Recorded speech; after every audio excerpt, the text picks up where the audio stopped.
Russell, that's the lowest. Lowest of the low. I was like, well, Yep. that's a I don't sign. think I don't think it's as bad as how they did Eli Manning, but okay. Let me just Yeah, let Eli me Manning was hold on. actually decent. Well, hold on, Ev. Let me do this intro real quick. Welcome to Okay. R is Untitled. Thank you guys for joining me. I am R, of course. You know, R Jones. You know the deal. I'm not going to give you all my full government. You probably know it already, but that's besides the point. With that being said, If you know, you know.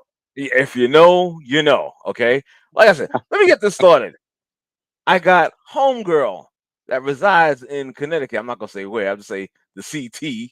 Okay, and she Just to is say Miss. the armpit of Connecticut. Wow. Yeah. It's I'm not true. even there. We got Evelyn on the line with us. It's true. Thank I mean, you if you for look at the joining map, us. And also joining us, the bowler, Mr. Recently Retired. I don't know where his whereabouts is, but I'm not even gonna say it. But we got my man Reggie. Reggie is here with us. Reggie, how you doing tonight, friend? I'm fine, sir. From Brooklyn. I'm From good. Brooklyn. you Okay, say okay. so. I mean, like, I feel rejected. Don't be. Don't Don't. be. And just joining us, the man himself, formerly of the BX, the Boogie Down, now residing in North Carolina. My good man, my good friend Dominic Donardo. How you doing, my friend? Man, why you gotta use my whole name? Cause you put it out there. You put it, I'm just, I can look at it. You put it out there, not me. I'm just repeating what it says. you know he what? heard he heard Brooklyn and had to chime in. He heard Brooklyn and You had to know what I chime mean? in. Exactly. I It's all must tell good. you, I decided to invite y'all in my house instead of being Oh, outside. Oh, exactly. Yeah, It's you too no better. cold. crickets tonight? It's kind of cool out there tonight. Hey, you know what I'm saying? For southern standards, it's freezing on. Uh, What's the actual temperature out there now? Right now, about 30 something. Yeah, that's cold. woo, That's cold out that's there. New Yeah, York yeah, weather. yeah. Yeah, that's Exactly. That's New It's York like weather. 15 here, so you're good. Ugh, 30, Jesus. 39 degrees. Yeah, Good Feels I night. like Come 38. on. Yeah. I love it. That's a heat wave. I tell you, I love the cold weather. I'm not gonna front. I'm a unusual brother. Whenever I say, "Oh, I like the fall and winter," they look at me like, "Yo, Negro, are you out of your mind?" You know, and Wow. I'm like, Trust me, Art. You know we've had these conversations. Living down here, "Uh-oh, I November, don't." December, January. Hold on. I Uh, gotta hold on. I gotta bring this brother in. This has been a there minute. he is. A Whoa. minute. Whoa. Welcome What's up, my home, people? Sir J. Welcome home. How is Jackson Hey, doing, my friend? what's up, baby? Jackson is keeping me busy. Let's say Yeah. that. Keeping me Uh, young. he's Even doing though his job. even though I got the gray beard. Yeah, I see you, Yeah. man. Gonna call you the Gray Catching up. Ghost. The Gray Ghost. And then we got Hey, one What's on the up, way. Jay? January 10th, got another one, Josiah. What? okay. Really? Yeah, I Congratulations. thank you. I sent you guys invites to the shower, but it came from like Oh, a different thing. I didn't know what it came from, so I oh, apologize. I didn't all reach good, out. It's brother. been hectic Wow. here, so I God do bless, apologize. man. God bless. Congratulations, brother. Congrats, man. Congratulations. Yeah, I appreciate y'all. What's the name? I'm glad. Josiah? That's a Jo- great name. Josiah, yes. Yes, indeed. Yeah, I couldn't believe. I saw that you pop up. I was like, wait. I said, what? I said, Let me let me wipe put my on. eyes, man. Hold on. Hey, I got it till 9 o'clock. You know what I'm saying? Let me get Yeah, off. for sure. It's all good. It's all It's good, been a man. while. Exactly. Congratulations again, brother. You know. Thank you, brother. Appreciate it. All right. I'm trying to decide. Should I start off hot Yes, or should I Hey, kind of? listen. Make sure it's the subject Jay likes because we only got like 40 minutes. it's all good. Whatever it is. Okay. Well, you know It's what? not baseball season, so I can join. Well, I'm gonna tell you right now. This is gonna be. Did you guys happen to hear about that podcast with Ochocinco, Chad Johnson, and Shannon Oh, Sharpe? I Nah. just looked at it. Yo, they take exception to this one content creator. I believe he's Jewish, Aidan Ross, if I'm not mistaken. Yeah. And they was talking about. He admitted he was like, well, I use the N word, while while going along with these rap songs and whatnot. I I gotta tell you, and they got mad about that. I gotta tell you, you can't really get too mad. And I'm gonna tell you why I can't get too mad, because it's being put out there and they try to normalize this word. I personally don't like it, even though from time to time it escapes my lips and whatnot. But I get mad at myself because I'm like, yo, don't say that. Use brother or whatever the case may be. But again, we did this. We have to blame ourselves for that, because we put it out there. We want to generalize it, make it kind of normal. And I'm like, even to this day, when I go to work and whatnot, and I work in a professional environment, and I work with these guys, and these guys be saying that, I'd be like, yo, do you realize where you at? You know what I'm saying? Because people get offended by it to this day. I get offended by it. It's just ridiculous to me, man. So they got upset and they said some stuff that kind of would I say border? I think probably it was anti-Semitic by saying, well, these guys, they own everything. It was crazy to me, man. I'm just like, yo, bro, y'all need to calm down. And I'm not saying I'm not gonna necessarily agree, because these are my brothers. These are my race or whatnot. When you're wrong, you're wrong. You got to look at everything. You have to look at the whole scope of things before you say, you know what I'm saying? Before you agree or disagree with something. It didn't make any sense to me. I never heard this, or oh no? Yeah, I was he posted it in to try to in the chat. research it In the too. chat, yeah, that's why I checked it out in the chat. Yeah. I mean, it's not really a long clip, but they, it's like, oh, these guys own everything, and It's ignorant. It's yeah. ignorant. And again, we're the ones that put that out there. It wasn't Jewish people. Right. It wasn't Caucasian people. I mean, honestly, did they say it back in the slave days? And I'm showing my ignorance right now. Back in the slave days, and matter of fact, maybe to this day, you know what I'm saying. But they'll say it privately. But again, we're talking about rap music and whatnot. We're talking about hip hop, and it's out there on the regular. On the regular. But it's been you know what's scary? I'm gonna tell you something that's even scarier. What's that? R being the voice of reason. That is kind of scary. I ain't gonna lie. That is kind of scary. You're right. Because usually I'm like a bomb and whatnot. But I'm just saying it's our fault, man. You know what I'm saying? Sometimes we got. Again, like I said, I'm showing my ignorance because again, during slavery days and during the civil rights movement. The rights. There's something about rights. You know what I'm saying? The civil rights movement. We experienced that a lot. I get it, but I'm saying it was a word back then that wasn't too. We didn't kind of take in kind to it. You understand? Now we're just throwing this word around like it's like everything is everything. You know what I'm saying? Like it's acceptable. Everybody says it now. Yeah, and it's not acceptable. It's not. It's just very mainstream. It's very mainstream now. Yeah, and that's a damn shame. Sad because people have become desensitized to it. Yes. I mean, I'm just gonna say one thing. Just growing up in hip hop, rap, in the early '90s, late '80s, early '90s, when a lot of rap songs had it, and me being a youngster, where I lived at, where I hung out, a lot of black people used it. I used it. Nobody said anything, but after doing the knowledge on it, I was like, I'm not using it anymore. As I got older, right? So, but I think a lot more people use it now because, like the young lady said, it's desensitized. Everybody uses it and nobody says anything about it. Yeah, young lady. No, I don't know. I don't know your name. Oh, Jay, that's Evelyn. Evelyn, that's Jay. I'm Evelyn, and thank you. I just turned 53, but thank you. I appreciate it. Pleasure to meet you. Absolutely. And happy birthday, belated birthday. Thank you. But I just think that I used to tell a lot of white people not to use it, and they would sing the songs and even just use it in their vernacular every day. Right. And I'm like, you can't say that word. That's just what it is. You just can't say it, and people have gotten smacked up for it. I'm sure and it is what it is. I mean, I'm sure, brother. I just But it's funny because so many white people are like, why can't we use the word? I'm like, come on, it's not even. Why do you want to use the word? Yeah, is that look at the history. Look at the history. Don't be ignorant to the history of it. I mean, I know. I mean, I had a long talk with this brother who I used to work with at a law firm, and he's from East New York, right? And he's from the projects, and we're talking about the N-word and all this stuff. And I told him, I said, he was basically saying it was a term of endearment back in the day. You know what I'm saying? Oh my God. No, everything.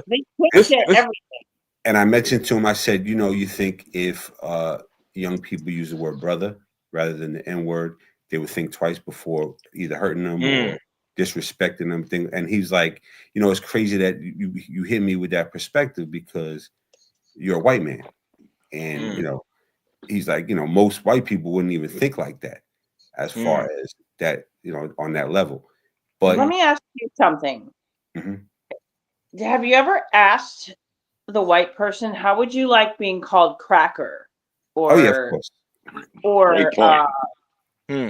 every time someone brings that up, that you got to turn it back on them. Like, how would you like that? Yeah, honky, cracker. Even as a Jewish person, kike. I mean, it is what it is. That's the same level, right? That's a great point because I don't think. Yeah, good, Dom. Forgive me for saying this. I don't think most people I know take that serious. Right. Like I'm Italian. They use words like dago, wop. Right. Yeah. Right. It don't bother me. I know who I am. Right. That's the catch-22. I Right. know who I am, where I'm from. Y'all heard me say it a million times. I don't have to validate nothing. Yeah. Exactly. I feel you. So that's exactly. But it's not as popularized though to say that, right? Yeah. It's popular to say the N-word and not, not the other words. So people are running around saying that. But people do it all the time, Jay. Anytime if they say cracker, it's like, oh, it's not as bad as using the other words. Right. But what's bad? That ain't my name. What can you say to an ignorant white person who just doesn't get it, who's lived their life in a bubble. In a bubble or whatnot. Yeah, they lived their life in a bubble of privilege, and they think it's okay to cross those boundaries. You know what I find funny? I find it funny because let me just share this quick story with you guys one time. And this is in recent years. Now, I work in Midtown Manhattan on the east side, right? So I'm standing in front of my building, just taking a break, getting some air, whatnot. And and I couldn't even believe this. So I had on a nice looking 3-piece suit and whatnot. You know what I'm saying? It was chilling. I was looking good. I was feeling good. And this white guy, this older white guy, comes by me, and he looks at me, and he comes over to me. He says, "Man, you are one fancy N-word." I was like, "What?" Yeah, I'm not. I am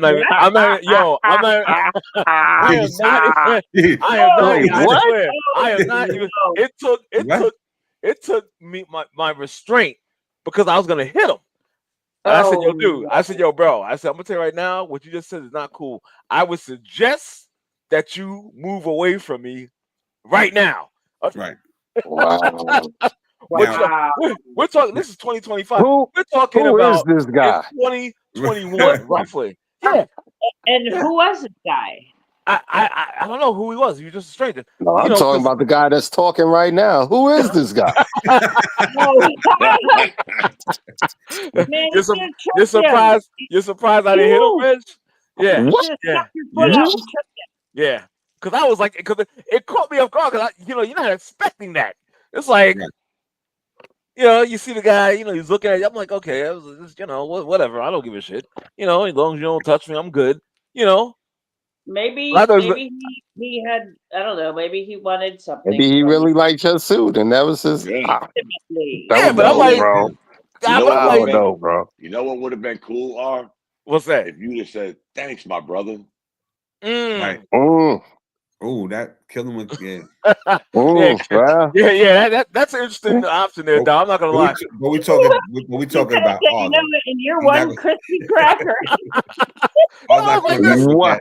I couldn't even believe that. I'm like, 2021. cracker. I was like this. I was like, what? I was like, Whoa. I couldn't even believe that. I couldn't even believe it. I was like, wow. So it kind of reminded me of that in a way. I'm like, yo, what's wrong with you people? I'm like, yo, come on now. Somebody has to come up with a book of comebacks. Word. You got that right. When you think about it, guys, just me, comebacks are the easiest thing. Maybe because I always think kind of quick on my feet, probably due to my career, but comebacks are that's why I said, I came up with that shit real quick. I see that, brother. I said, I wasn't thinking about this for 20 minutes. Right. Because that would have been like a shocker. Like, oh man, hell you yeah. would have said, "Damn, I'm his brother with that." Damn, all I had said was nice suit, and now we're brothers. And it would have had him thinking. I do got to ask one question though. What's that? Reggie's still on the line. I'm here. Reg, when you gonna invite me down to help you load the U-Haul, man? He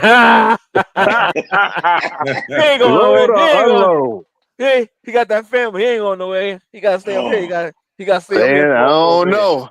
Really? I don't know. I don't think North Carolina is too far south for me, boy. Because I don't care. I don't care where you're going. I just want to help you move. I didn't say you had to move here. I'll help you drive to Florida. I don't care. I heard that. I hear that. Dom will, and Dom definitely will. I believe that. You remember? How long have we been saying this? Reggie's gonna retire. And what did I say? Man, I can't wait to go down there. Now, loading the truck might be hard for me, with my back, but I'll drive the truck. Right. Listen. And listen. It won't be too much to load. I can promise you that. I get everything when I get there. Oh, jeez. Buy everything new. That's what it is. That's what we did. 100%. Well, that's what I'm gonna do. You know what? Speaking about retirement, I'm thinking about it. I'm thinking about 2026. I'm thinking about. Don't think about it, bro. Just don't do think it, about right? it. Do it. Don't think about it. Do it. Well, when I do, comeback. This ain't a comeback line. Listen, let me tell you something. Study wrong. When I do, hey, I told you I'm not gonna be staying in America. That's for damn sure. Oh, I ain't driving you to the Dominican Republic. No, I'm not doing that either. No. Where you going? Liberia? Nah. I'm not going to Liberia. Thailand. There you go. Where? He wants to go to City, Thailand because apparently it's very God bless you. Yeah, it's one of those. It's more for men. Me and mosquitoes don't get along too well. Yeah, I'm looking at like I'm telling you, Peru is not bad either. Yeah. Come on. Now. Had me researching the Dominican Republic. Remember Reggie? Yes. His first day. Yeah. I'm gonna retire to the DR. I could live like a king off of $1,300 a month. I'm like, that's it. That's it. Look into this, man. You can do that anywhere. Costa Rica, you could live. This is true. For like I get $1,800 a month. I would live like a queen. But I'm trying to tell you, I like running water. I like to be able to flush my toilet. Wow. Okay. I can't do it. That's real. Wow. That's real. There's a lot of places in DR that don't have running water, and you have to pack your food. Well, I'm going to be prepared. You got to be prepared for that when you go out of the country, certain places. Yes, that's certain. Well, I'm not doing all that. I'm just saying, that's how it is. I'm not gonna be around the locals like that. I'm just saying, I'm gonna be close to the resort, if not on the resort, and I got to have high class everything, running water, everything. You know what I'm saying? Everything. I gotta have a balcony on the 27th floor, all of that. You know what I'm saying? I'm not mad at you, brother. That's what I'm gonna do. I'm trying to tell you, man. I think you're crazy, but hey, I love you, man. I'm just saying, man. You guys got to go on YouTube and see Passport Brothers, man. I'm trying to tell you, Lord, no, not YouTube. Hey, listen, man. If Mitchell Robinson could, whoa. If is that a segue? Not well. It could be. It could be. It could be. Yeah, let's get off that top because we could talk about that. Okay. Yeah, for sure. You're right about that. Let's segue into some basketball real quick. Hey, Dom, did you ever get in touch with Live? He never got back to me. I actually this morning I texted him. Yeah. Then I actually called him. I left him a message. Yeah. I know he's back to working, but okay, man, he normally responds. Yeah. That's what I was like. I said I haven't seen him I haven't seen him active lately. I was like, is this guy all right? So yeah, all right. I get that way with that guy y'all call Shamik. I call Craig. Yeah. You know, when I don't hear from him, I'll pick up the phone. Hey, what bro. you doing? You working? Exactly. I know he works crazy hours with that Amazon Fresh thing. Right. But Live normally responds real quick when I call him and text him. Yeah. All right. I hope he's just doing well. That's all I care about, to be perfectly honest. I hope he's just working hard. Yeah, exactly. That's a question. What's that? Have any of you, and I know I think you're friends with him, Todd Council. Has anyone heard from him?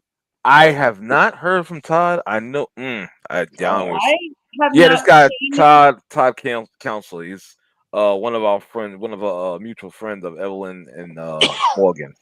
I have not heard from him since like July. He just disappeared. And I'm like, does anybody know this guy? Can you reach out to him? I could try to reach out. I don't know him on that level. I just know him on a Facebook level. I would say it's probably surface, if anything. It's not like how me and Reggie and Dom. Something happened to him? I hope not. At all. I hope not. And you know what, Ev? It was probably, not to get off subject, but because of stuff like this. This is the reason, Reg, y'all remember how we started. I don't want to say we started that group check. Exactly. Because of Chandler. Remember? Yeah. It was because of Chandler. Yeah. You remember Chandler, Jay? Yeah. Absolutely. He disappeared off the face of the earth, Ev. And then he calls me one day. I'm in Myrtle Beach, and he's telling me his blood sugar was like 300 or something crazy. I'm like, oh my never God. heard from him again. And we tried everything. I know some people called the police. Yeah. In the area he lived in, tried to do a health and welfare. We tried to do a welfare check on him. Remember, we looked up. I remember that. Yep. Yeah, for sure. And we had it where I hope some of the guys still have it, because I do. We even had numbers to reach somebody within our family. Like, if you don't hear from me, call my wife. Blah blah blah. Right. And it all started because of Chandler. Well, he was talking a lot of. Did you ever find out what happened to him? Nope, no. He was talking about a lot of suicidal stuff. Remember? What was he talking about again, Jay? He was suicide. Like, he was talking about suicide. Yeah. I know. I know there was times. I swear, I wish I had never really gotten that. I tried to tell him though. I was going to say. I tried to tell. I said, Chandler, please stop, mess with me. I said it. I said, the next thing I'm gonna say is not gonna be nice. Yeah. I wish I never went there. You know what I'm saying? Because it is what it unfortunately. But like I said, there was times, man. He would call me. He was down a little bit down on his luck.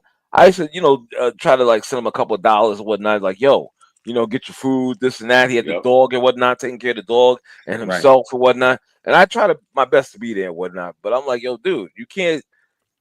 While Chandler's a good guy, he could be a bit. How can I say this? Abrasive. Yeah, he could be a bit abrasive. Yeah. And that's why I was like, dude, you need to calm down. I was like, come on now, stop. Well, I told him how it happened. That time you and him were beefing. Yeah. And then he just. Yeah. He kind of. Guys, that was about 5-6 years ago. Yeah, man. And he just dropped out of sight. But what didn't help also is that if he's depressed, right? He's in one of the most depression areas in New York. Yeah. Where was he at? Rochester. He's like in Rochester. Wow. Okay. Yeah. Where it's great. Rochester's like the worst per capita for murder. Yeah, but it's like gray 7 months of the year. So 100%. Like Seattle, basically, right? Like Seattle, right? Like Washington State. Yeah, absolutely. And I feel bad because I still think about that. Like, where is this guy? Yeah, for sure. I tried to reach out. I had 2 numbers for him. I tried to reach out. I had 4 numbers for him. I had about 4 or 5 different numbers for him as well. Okay. Oh. Yeah, because every time it's like, yo, what the fuck? And then remember You trying can to only look him help up. someone so much. We Jesus. tried. Yeah. I think we tried a lot. Like Yeah. you know what we could. We did what we could do. Yeah. I tried to help him with his VA claims. Yeah. Exactly. I tried to point him in directions where they were not far from where he Of lived. course. Because he's telling me I got to get on the bus for an hour and a half to get to the VA. And I remember those conversations. Yep. I said, you know, they have this thing now, and they had it back then. Jay, me and you talked about this, that care in the community. Yep. If there's not something in an arm's reach, they'll send you to a civilian. Right. But he was so, I ain't gonna say wired, but he was a little. No, he was going through a lot. You know, he was living out wherever he was living. He had the roommates. You know, he had all the issues going on. And I mean, it's messed up, but it's kind of like, you know, you really have to. You try to help people when you can, but you got to worry about yourself, your family, because you know. I will say this: he knew sports. He could talk some Yeah. sports. Oh yeah. Yeah. He knew. Get on your nerves, but hey, he was intelligent too. Intelligent brother. Oh yeah, very intelligent, man. Very intelligent. You know, if he's out there, if he's still living, I mean, I wish him. Yeah. I hope he was like Bishop on steroids. I like that. I like that. Exactly. Me and Bishop will go at it all the time, but we'll still text each other. We'll talk. Yeah, for sure. That one conversation with R and Chandler, and poof, he was gone. Yeah. I try to tell him, like, look, dude, stop. Yeah, you did. Please. I remember it like it was yesterday. Yeah, but every time though, it was. You know what I'm saying? It was always he would always take it there. Yeah, exactly. And I'm like, come on, what the fuck are we doing? Everything will be cool, and then like he'll take it to another level. At least for me, what was sad for me is I didn't know how serious he was. Like, that's just him and R. Right. Then when he disappeared, I was like, yeah. No, he's very passionate about whatever. You can say that again. Laugh about it. Some serious untreated mental illness that. Yeah, no, he definitely didn't get help for. Absolutely, he definitely did. He definitely. And I wish him. I hope he's out there. Yeah. He's died. Or right, but you can't hold that. You know, you did what you could. Yeah, you know, I think we did. I think we did. No, we did. I have complex PTSD, but I see a therapist and I take medicine. You know, and I'm good. So if and PTSD is no joke. Let me tell you. So if he's untreated, I imagine, and his blood sugar was that high. He didn't really take care of himself. But no, he didn't. Nope. You know, and the ironic thing, guys, he's calling me and telling me this. So it had to be about 4.5 years ago. It was right after my son passed away.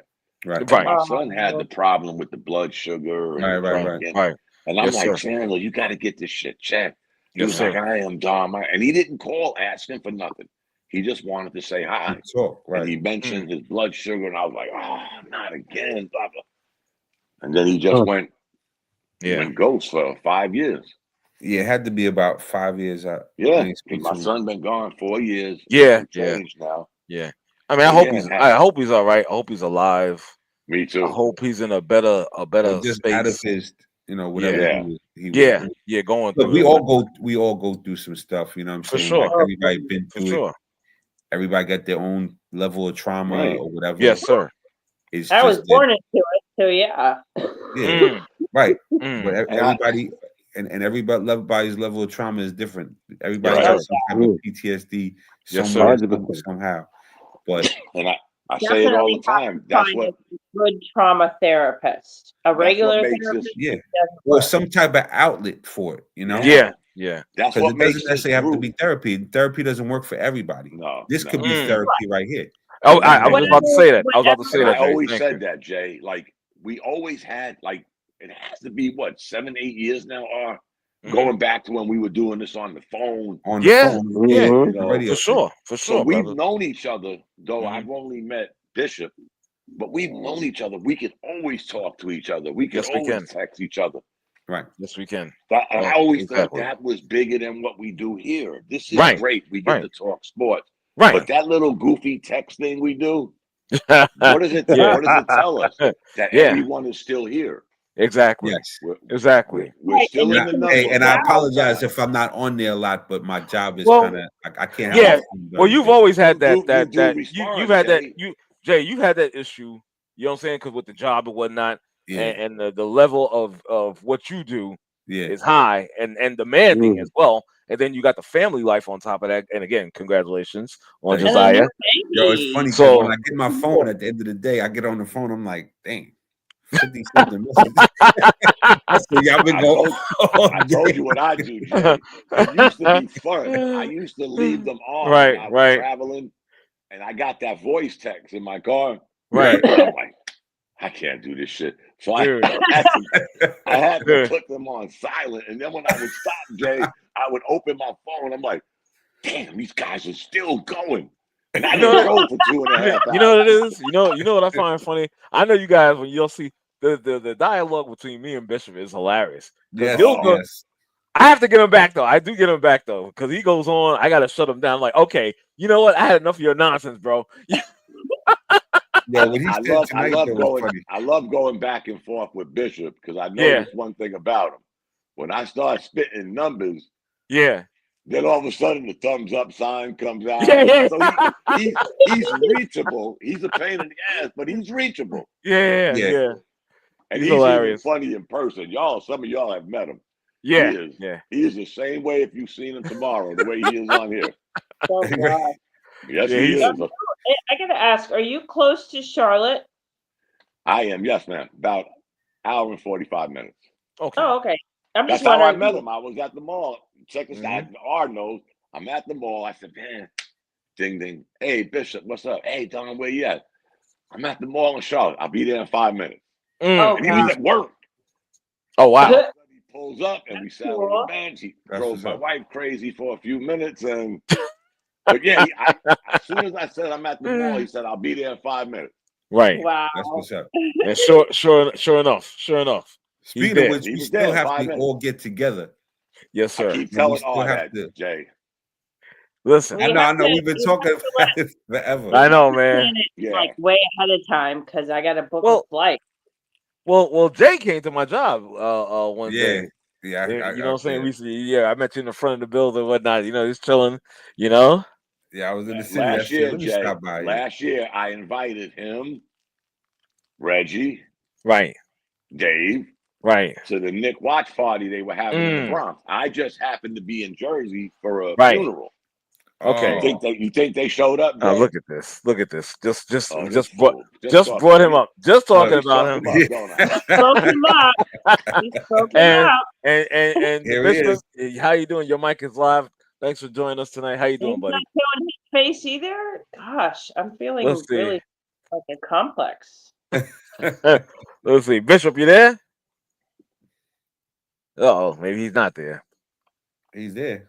He's there. His mic is live. I don't know what the. Listen, that was always Av's problem. Av would always say, "Why don't y'all have your cameras on?" And because when I do Knicks and Ish with them, everybody got their camera on. Yeah, for sure. Ain't no you have your own show? I think she's talking to you, Dom. Yeah, you have your own show, right? Oh. These jamokes that know sports always invite me to be what they call me, friends of the family. But they got it going on, because like when one person talks, it goes boom, and it's just you on the screen. Yeah. They'll go back to the group and but they've been doing it for a while too. So no doubt. Have you ever watched it on Knicks and Ish? I've watched it. Is Knicks and funny Ish? Though. Yeah, it's a good show actually. Yeah, good broadcast. Funny. Yeah, Bishop. Let me see if you on YouTube. Can you hear me? Yeah, we can hear you now. All right. What's up, fellas? What's going on? Yeah, I'm en route. I'm en route to the crib, so I said let me log in. At least Okay. I can hear what y'all talking about. You know what I'm saying? Yeah, we were talking bad about you. We were talking bad about you. Just listen. You ain't allowed to talk. They spoke you out. That's right. Yeah. Okay. All right. I know your ears was burning.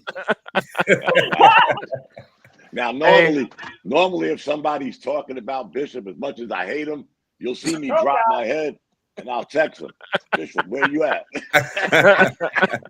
Exactly. Hey, Bishop, you see, we got our boy Jay in the fold tonight. He's here for a little bit. Okay. You know what I'm saying? Hell yeah. So what you know are we what? talking about? Well, right now we was talking about just talking about this life in general, whatnot. But now Yeah. we're gonna swing it over to the sports. Let's get on Chris Paul first. I know Bishop has some definite thoughts. I have some definite thoughts. It's really weird because this is his retirement tour because he's retiring at the end of this year. Right. Was going to retire, but the Clipper management felt, okay, you know what? We're going to just send you home. Now, to me, honestly, and I think Bishop said that I'm in full agreement, something had to go down.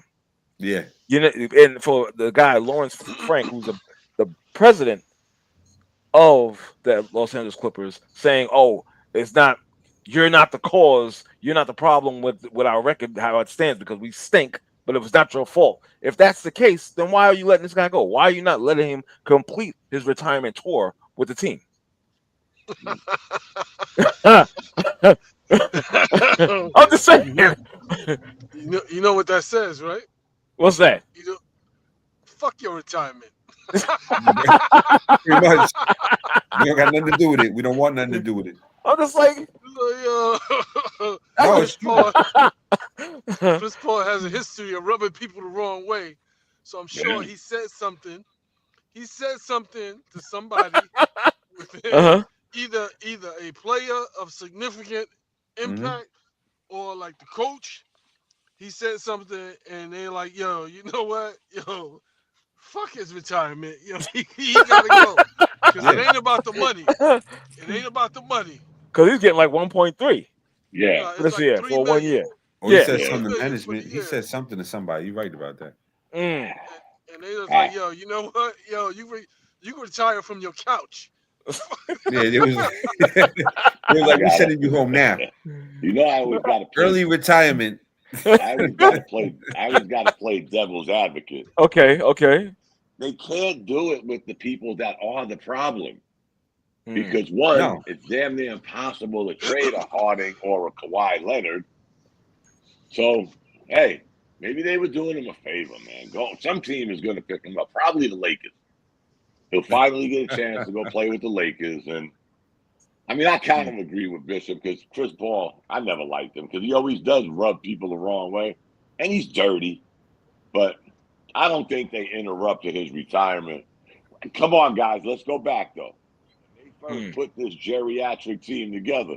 That's what everybody was saying. And they look good on paper, but their average age is 106. How far did you think this was going to go? but Dom, they didn't draft. I mean, they didn't get him. They didn't sign him for him to play significant minutes. No. They just signed him because it was the best part of his career that he had with the Clippers. So, you know, each night they were, you know, hey, Chris Paul, here's your 5 minutes.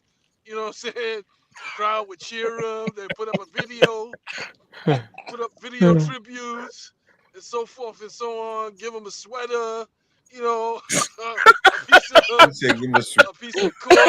the court, perhaps, you know, like some of his old sneakers, like when he first came out with the CP3s. Give him a collection, you know, something that remember himself. Yo, the memories, yada, yada, yada. Yo, somebody say, yo, fuck all that ceremony bullshit. You up out of here. You up out of here, dude. Hey, they said you a memory. That's what the man. Your memory. That's foul, man. Funny as hell. And on the road. Which is and on the road too. Right. Which even more spaced you on the road. It's like, yo, pack your shit, yo. For real though. That's real shit yo, on the road. We changed your you flying commercial. We already got the ticket. You taking a bus. Hey, so you taking a bus. Get on the bus. even though I hear you, that's kind of foul though, man. It's like it is foul. It is. But I'm saying it's Chris Paul though. Yo, it's Chris Paul. Right. It's Chris Damn. Paul. Like I'm sure, like if Tyronn Lue is not holding them dudes accountable, and Chris Paul says something to Tyronn Lue in the open forum to undermine Tyronn Lue's authority, I can see Tyronn Lue like, yo, get him up out of here, yo. Get him up out of here. Like, yo, you don't want to be here? That's cool. Right. That like, is yo, you whack, don't have though. to be here. You don't But have you to know be what? here. You know what's weird though, Bishop? His last game was in Miami. Just stay there.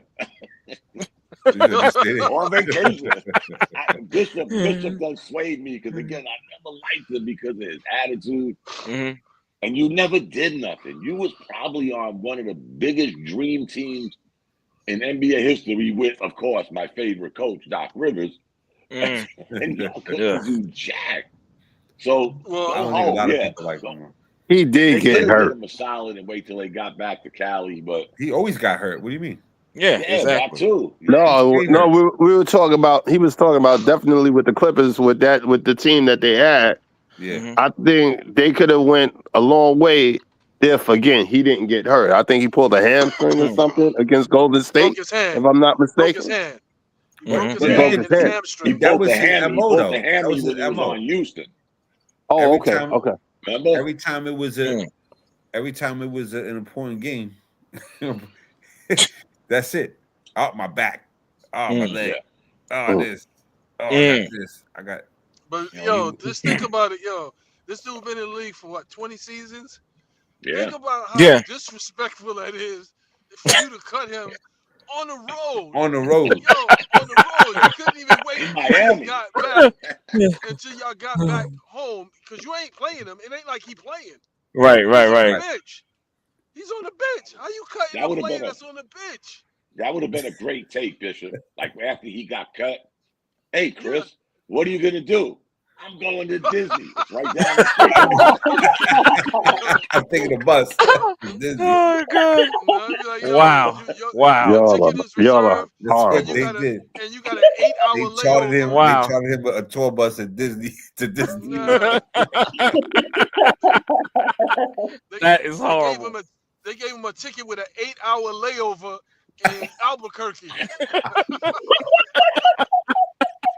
And I hate to say this because I love my brother Bishop, but if his ass flew from Florida to Charlotte, he was going to have a layover. Man.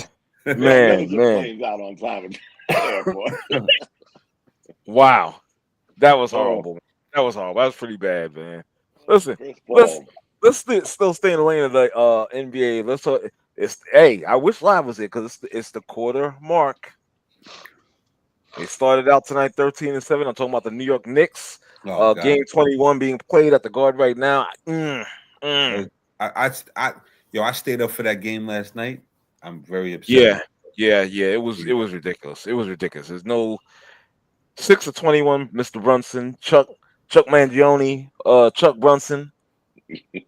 Chuck a lot. Chuck a lot. You know what I'm saying? Why? Why does he have to? I just don't get. You see, and I asked you guys in this thread last night. I know Dom considers Cat an egg McMuffin. I gotta question this guy's, I shouldn't even question this guy's basketball IQ because he has it. But it's just you're choosing these moments. You want to be the guy to be interviewed by Monica McNutt. You know what I'm saying at the post game interview. Stop. It's enough. You had the hot hand. You had Bridges out there. He was like unconscious. Okay, right. Hitting shots left and right. Keep feeding that guy until he gets cold. Feed him. Just move the ball. Yeah. How about that? Negative. Right. You will never see him do that. No, I don't understand it. Like this is what kills me because he's a very good player. I'm not taking nothing away. He's a very good player. Right. But some of the selfish player. Yeah, but some of the decisions he makes in like game, I don't know. So I'm just gonna shoot it for even though I'm 0 for the last 10. When you look at last night's game, for example, as much as I clown Towns, it's not every day he shoots like 12 for 18, 12 for 19. First of all, it's a rare occasion nowadays he gets that many shots. And I think that's you talking about Towns? Yeah, I think that's where he got a little in his feelings earlier on in the season when he threw that comment out that I don't know my position on this team. Okay, even that being said, again, guys, I go back to what I keep saying about Brunson. He had the most invisible 11 assist game I ever saw. Right. Yes, sir. Okay. Yes, sir. I didn't even realize he had 11 assists. Yeah. How many I games don't in is remember that? seeing many of them, but he had 11 assists. Right. They must be counting the co-assists when he threw it to somebody and then threw it to somebody else. Exactly, because I was like 11 assists. I was like, yeah, I don't remember that. No, but Cat, I'm gonna tell you, like I said it last night in the chat. You know, I'm not a big fan of him because he has not progressed as a player. He hasn't developed. He hasn't evolved, right? But he did play pretty good last night. I'm not going to. Well, he had 29 points last night. Yeah. And he played tough. He still can't play. He still can't guard a wall. No. You know, he can't guard a snow cone. He could. Yeah. That's why I think he's the Egg McMuffin. I mean, I'm gonna keep it a buck. I'm just saying, like we obviously we need Brunson. You need the guy, but I just wish he would just like make better decisions and whatnot. You know what I'm saying? Be a leader. So Brunson is fully capable of playing the way he's supposed to play. Okay. The problem with Brunson is Brunson wants to get his points as a main guy, right, and not a facilitator. Right. Because there's no reason why he still can't score 20 points, 25 points a night, right, being a facilitator. When the shot clock is running down, or when the ball swings to him, right, and the defense is rotating, he's got a wet jump shot. Right. He's got a wet three-point shot. You don't have to try to create shots for yourself. Correct. When you have all of the talent around you.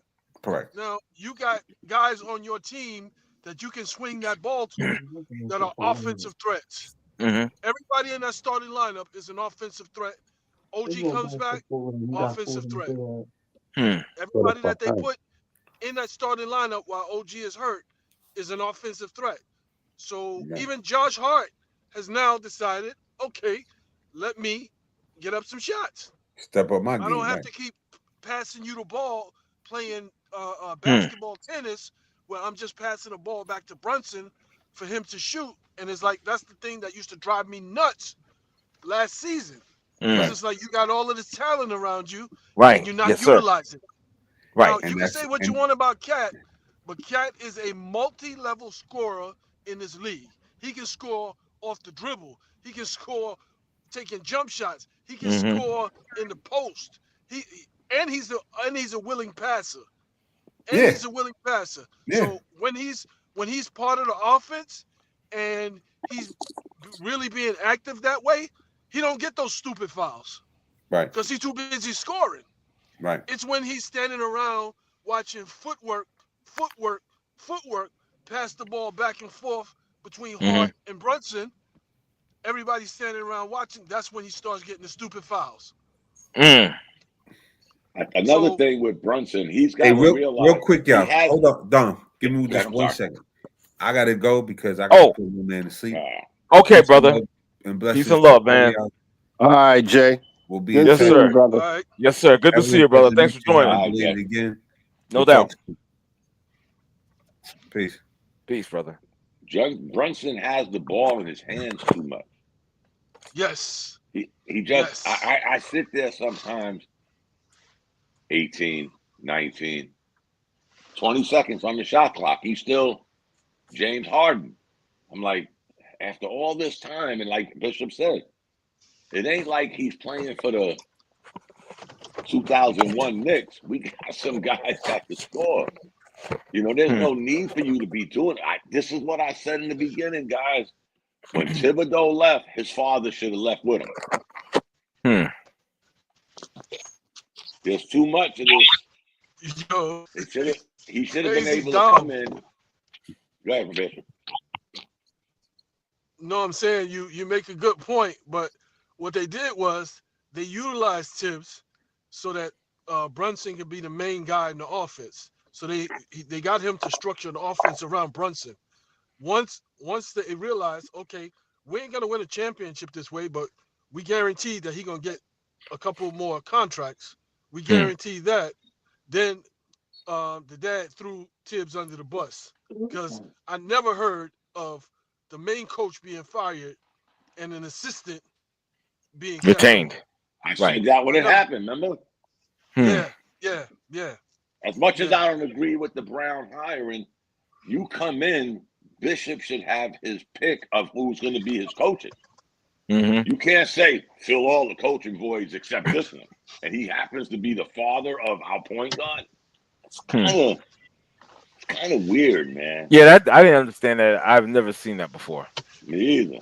An incoming coach should have his own pick of his assistants, not just have one assigned automatically because the star player is his son. That's weird. That's something like I would expect that from like a T. Morant. Yeah. Speaking of that guy, nah. You know what I mean? I'm just saying, man. I've never seen that before. Because I was actually in reality, I was like when Tibbs got fired, I was actually looking forward to seeing Brunson go. I'm talking about the father. I was like, good, bye. Wasn't. Be honest, guys. It wasn't like we was rooting for him to lose his job. We're just going by the norm in any sport, be it baseball, basketball.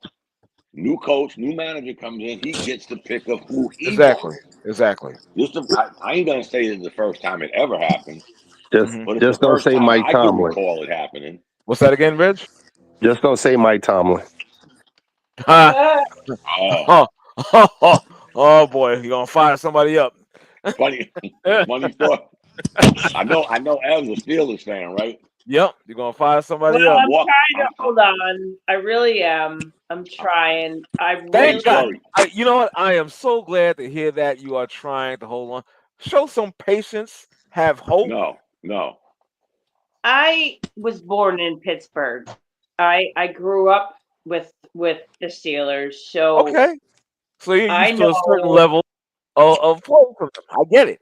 Yeah, I grew up. I lived for the first 20 years of 18 years of my life in Pittsburgh, and the team. We were so much better under Chuck Noll. So much better, and it's just not the same. I mean, Mike Tomlin, don't get me wrong, is a phenomenal coach. He's been doing it his whole career, basically. But I'm going to say it, and I know that your friend is probably not going to like me saying it, but go ahead. We need new ideas. So you need a new voice. That's what you're saying. That's what I said, man. Not a new voice. But here's the funny thing. I'm in Food Lion today, and I'm wearing a Yankee hat. It's these two guys by the milk. And what are they talking about? One guy looks at the other guy. Hey, they have Steeler hats. Hey, you think it's time for Tomlin to go? They're talking to each other, right? And they're both. I go to grab my milk. They're like, "You must be a New York fan. What do you think about Tomlin?" I'm like, you know the corporate answer, fellas. Maybe we need a new voice. We can't keep looking at it where Ev, she's a Steeler fan, not us. But yes, we understand he has not had a losing season since Jesus, or Moses parted the Red Sea. We get it. But he also hasn't won a playoff game since. And he hasn't won a Super Bowl since. Yeah. But Dominic, let me just say this real quick. Is he the guy that's on the field? I'm sorry, Red, but let me just get this out. Is he the guy that's on the field? No, the players are. The players are. They have to execute. They have to do their job. It's not on him. He does the X and O's and tries to put them in the best position to win. You understand? Along with his assistants, his defensive coordinator, his offensive coordinator. But again, he is not the one throwing the ball. He's not the one receiving the ball. He's not the one running with the ball. He's not the one on the defensive side. You stop. Okay. You know who I think where they go with this. What's his name? The rookie quarterback, not Mason Rudolph, the one behind him. Mm-hmm. I forgot his name. I know you're talking about. He's actually not bad, and I don't know why they're not using him. Because you got Aaron Rodgers. Yeah. Because you got Aaron Rodgers. Aaron Rodgers has lost the last 3 games. I'm just saying. You know what they say? When you dance with the devil. Right. You're right. Y'all went out and got him. If they start the other quarterback, then Rodgers, this is what you're saying. If you start this younger guy who may be a prospect, he might be halfway decent, but you're still starting anew. You're starting anew. You're going through a whole process of trying to develop a winning culture, and it's the same thing when you replace. Because who is out there that can replace Mike Tomlin right now? No one. Absolutely no one. I don't want to hear about some hot assistant that's on his way out on a come up, whatever, to become an NFL coach or head coach. I'm not trying to hear that. I am not trying to hear that because when you do that, you're starting again from square one. You're right. Pieces that you already have. You're starting from square one. And that's why he's still there. No coach is going to come in and you're going to win a Super Bowl that next year, his first year. That's not going to happen. They have to develop their own identity. But when is the time right, or if it's not this year, it's not next year, you're going to keep doing the wheels on the bus go round and round. Hey, Mike, you know what? Because you think Bishop ain't going to lead them to the Super Bowl? Hold on. So now I'm going to bring up a certain name. Mm-hmm. Not Belichick. Jeff Fisher. Oh. Belichick. Oh. No. Not Jeff Fisher. No, I don't think so. No, I'm going to bring that name up. How horrible were the Titans and they never got rid of this dude? How many years was that? Yeah, maybe not as long as this. What do you mean? But it was a lot. It was a lot. Okay. Granted. I mean, what it is, and I think Evelyn knows this more than anybody else. Pittsburgh don't fire coaches. Right. It's a lifelong thing. All 3 of them. They don't fire coaches. Mm-hmm. No, they don't. A whole career. Yeah. You know, they don't fire the coaches. At the end of the day, he hasn't had a losing record in how long? Maybe only in the playoffs, but that's got to count for something. In their eyes, in management eyes, that counts for something. Right. You know what I'm saying? So I mean, it's sad that he was looking to retire, and they offered him more money to stay. So, I can't say I blame him. That's a management thing. That's a management thing. If they offered him money to stay, that's a man. He didn't go and say, "Hey, I want a new contract. I want my years to be extended." No, they came to him and presented him with that opportunity, and he took it. Yeah. He wasn't going to initiate it. But I think they overhyped Aaron Rodgers. Not saying he's bad, and please don't bite my head off. No, I'm not going to bite your head off. I think they really overhyped. It's same with Russell. Russell Crowe. Good Lord, Russell Wilson. Right. He just got what's it called? Healthy scratch. So he's healthy, but they don't want him playing because he sucks. Well, yeah, he does. Everybody got hyped up. I said it when he was in Denver. His career was over, but that's it. Exactly. You think about the Steelers. They went out and got Russell Wilson. They went out and got Justin Fields. They had the kid you said earlier, who was the backup. Rudolph. Is that his name? Rudolph? Mason Rudolph. He's the only guy. Skyler. No, but I'm talking about Rudolph was there. He's the last man standing when it comes to quarterbacks with that team. Right. But you keep going out and getting these recycle. Right. I mean, I don't know what this guy's record is as a starter, but we know Rodgers is on his last leg. Russell Wilson was on his last leg before he even left Seattle. Word. And they tried to blame the 100%. coach in Denver. It wasn't the coach. His game was diminishing. It happens, man. And it diminished quickly. Yeah, exactly. Or it went like left real quick. Exactly. That man has been shell shocked for the longest. Yeah, to Ev's point, he went from Russell Wilson to Russell Crowe in a New York minute. I mean, right? They overhyped him, and he's a good quarterback. Don't get me wrong, but is there no one who's in any colleges that are decent? Is the quarterback field not that good? Why do they keep recycling these people? What's wrong with this Rudolph kid? He's still on. I said they got rid of every quarterback they had over the last 2.5 years, but this kid is still there. They re-signed him. They re-signed him this year. I don't honestly, and this is just my opinion. I don't think he's that good. I think he's a backup. He's iffy. That's the problem. I think he's not consistent. He's a backup. You know what I'm saying? He's like a stopgap quarterback. All right. You know what I'm saying? He's not the long term. He's not the long term solution. Again, I could be incorrect, but to me, he's not the long term solution. You know what I mean? Where's the good crop of quarterbacks coming from colleges? Is there no one? Well, I mean, there's probably some prospects out there. Here's the thing: Pittsburgh and Bishop, your mic is live again. Here's the thing: you got to develop these guys.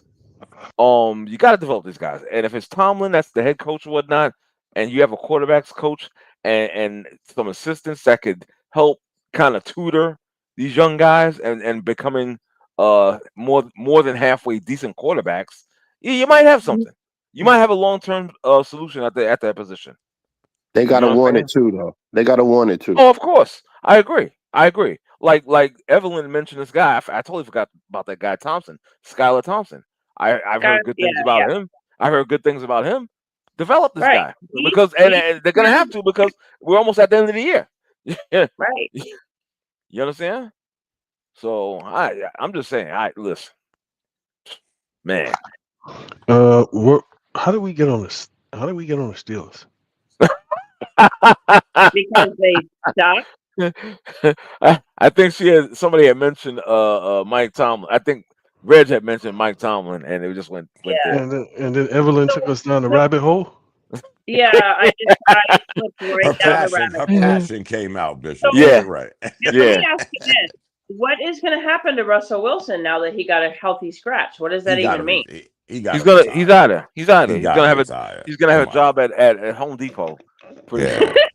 Okay, so that he's got like 17 kids and counting. So he could be Ciara's road manager. Exactly. He's gonna have to be. He's gonna be security. No, he's gonna be modeling geriatric skims. Oh, good Lord, please no. Oh Lord! I'm trying to tell you, man. That's what's gonna happen. I mean, that's embarrassing. That's got to be embarrassing. Like, you're healthy, but they don't even want you. No, not as embarrassing as the Chris Paul situation. No. Yeah, we jumped off that one quick. But exactly. Like I said, I was like, wow, man. I can't wait till we get to that baseball subject. This is a head scratcher to me, Now, are you talking about the Devin Williams? Yes, I am, sir. Dude, the Mets are the Mets. Oh my God. Where's Dave at? Yeah, exactly. I want him to explain this one. Dave said he didn't want to come on just because of this. I'm sure. The New York Mets have went out and signed this guy, Devin Williams, who was formerly playing with the New York Yankees. And his performance wasn't that great.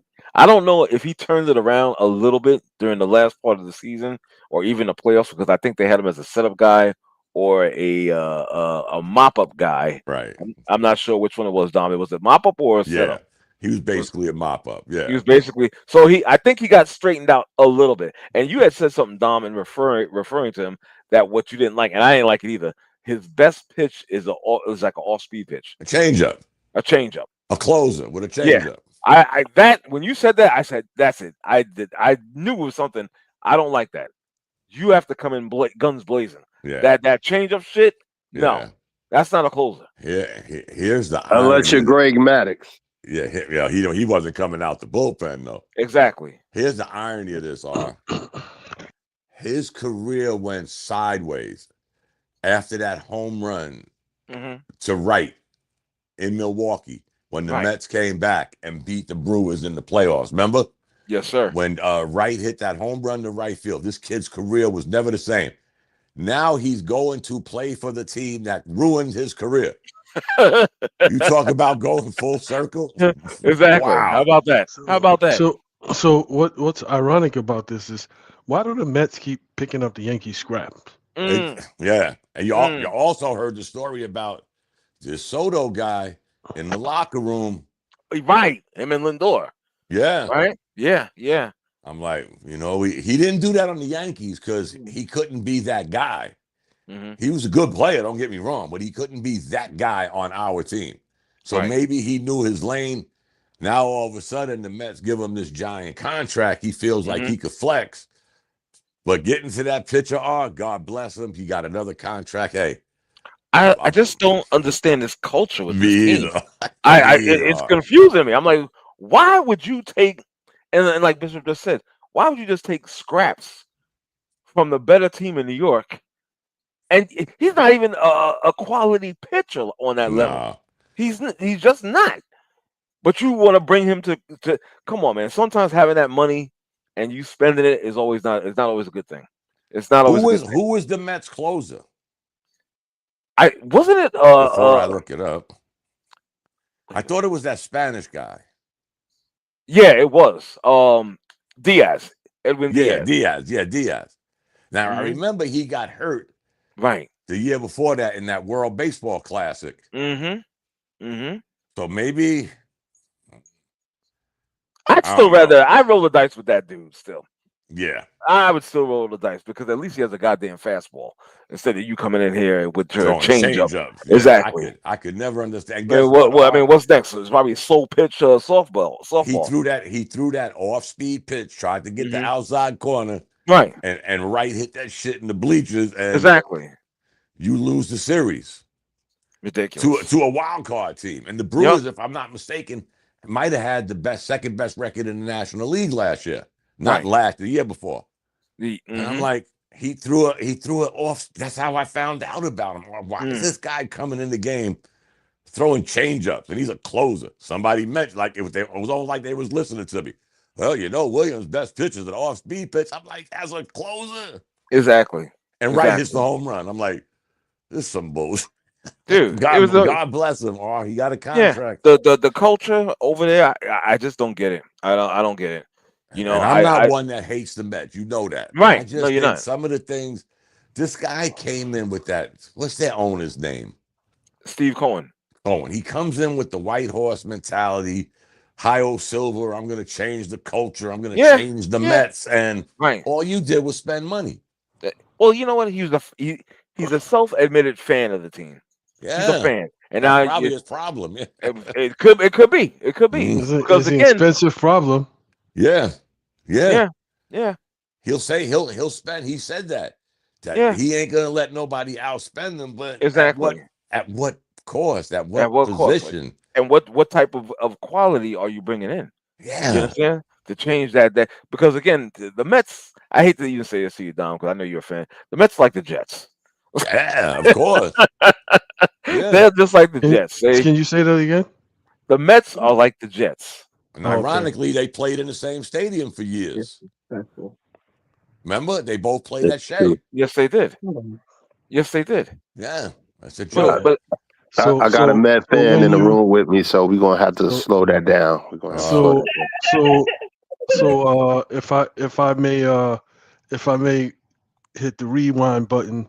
So when certain Mets fans were talking about the Yankees are like the Cowboys of the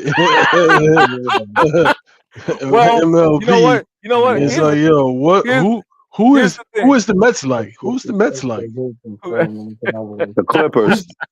Who's the Mets like? I think you just heard it. The Clippers, exactly. No, you know who the Mets are like? The Mets.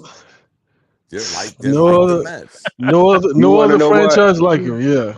And you know what? You know what's the sad part about this? There used to be a time where I had that. The Yankees were always my get out of jail free card because the Knicks sucked, the Jets sucked. The Yankees were always the Yankees, even though they had some rough times too in the 80s. Yes, they did. They had a rough patch too. But the Mets were never there to pick up the slack. No. Like, even when the Yankees sucked in the 80s, the Mets only went to one World Series. Well, wait a minute. Back in the 80s when they had the Coke in the dugout. And, exactly. It worked though. It worked. Those were the glory years. Yeah. Maybe they need to bring that back. Put a new Coke machine in the dugout, right? Yeah. But I'm just saying, guys, you think of that long drought. I think it was 81 when the Yankees lost to the Dodgers. And the Yankees didn't go back to the World Series until, 95 when they won it? 95, 96 with Wetland as the closer. Yeah, and the Mets. It was Rivera. Yeah, Wetland was a closer. No, Wetland was Rivera, the closer during the first. And Rivera, right, was the setup guy. Right. There you go. And the next year, he became the closer. But think about that, guys. 81 to... Was it 81? Was it 81? When they played the Dodgers, when they lost to the Dodgers. I thought it was 91. No, it was 81. You sure? It was 81, yeah. Okay. I'll look it up while y'all talking. Yeah, look it up. Because I remember Oral Hershiser. Yeah. I'm going almost 20 years of the Yankees' futility, and you went to one World Series. That's crazy. With the squad they had, and they had a monster squad. Thank you. I was going to say that too, Reg. And then they have the audacity to open their mouth and speak ill of the Yankees. Yeah. Well, I think that stemmed from jealousy. They were jealous of the big brother. Yeah. They were jealous of the big brother. That's what that comes from. 1981. They lost 81? to the Dodgers. Yes, sir. Okay. And then they won it in 96. So that's 81, 9, 15 years of futility. And the Mets won one World Series. Right. And then if you even think about that, I will go from 62, 64 to 75 when they got swept by the Reds, when the Yankees sucked for that long period of time until Steinbrenner bought the team. Right. And the Mets won one World Series. That was it. They never picked up the slack. Yeah, so in the Yankees' lowest of lows, the Mets still couldn't fill that void in New York City. Really? Shit, I don't know. And I'm not a Met hater. No. But the Mets, you said it, the Mets are like the Jets, and the Mets are like how the Knicks used to be. Let's get the player. Don't give a shit if he meshes. We don't give a shit if we're gonna have 12 coaches in 10 years. We're gonna just keep doing this, spinning the wheel. The Mets are just like that. So, but I will say this: the Mets is spending a whole hell of a lot more money than the Knicks. You say that shit again. Wow. You can say that again, Dom. You can say that again. Okay? I think Soto's contract is probably that of 3 Knicks. Ain't that some shit? That shit is crazy. That's crazy. It's crazy. Ooh, hell yeah. But, I like I said, man, we can put this to bed. But the kid got a job. I mean, yeah. Somebody got faith in him. I don't know why he has a job, but you're right. He does have one. One. Yes, sir. Now we got a new enemy. In baseball, Yankee fans got a new enemy. Sonny Gray. Oh. Now here's a guy. Here's a guy who was I think he started off with the Oakland A's, if I'm not mistaken, and he had a live arm. He was looking good. Then he got traded. I don't think Oakland from Oakland to New York. I don't think that's what happened. It was another team that got involved with that. But they traded Sonny to play in the Bronx and pitch in the Bronx, and he was horrible. And according to him, he hated New York. He hated the Yankees. He's taking this opportunity now. To join Boston so he could be part of the rivalry because he hates them that much. We have a new enemy. You know that first game he pitches, if he does pitch in New York against the Yankees or whatnot, the boos are gonna come raining down upon this guy. You do know that. They already were, but now you opened your mouth because they was raining down because we thought we were getting a different Sonny Gray. Right. We didn't get that Sonny Gray. No. We got the other Sonny Gray. The other Sonny Gray, exactly. You know what I'm saying? So he's had opportunities, he has stayed. He stayed in the American League until he went to St. Louis. Right. But now he's going to pitch for the Red Sox. God bless him. Yeah, God and when he opened his mouth, he's saying, "Yeah, I always hate. I never wanted to come here, and I hate it here, and all that bullshit you talking, dude. You need to just shut the fuck up. You need to shut up." Probably after that first game of pitching, he gonna need Tommy John surgery for talking shit.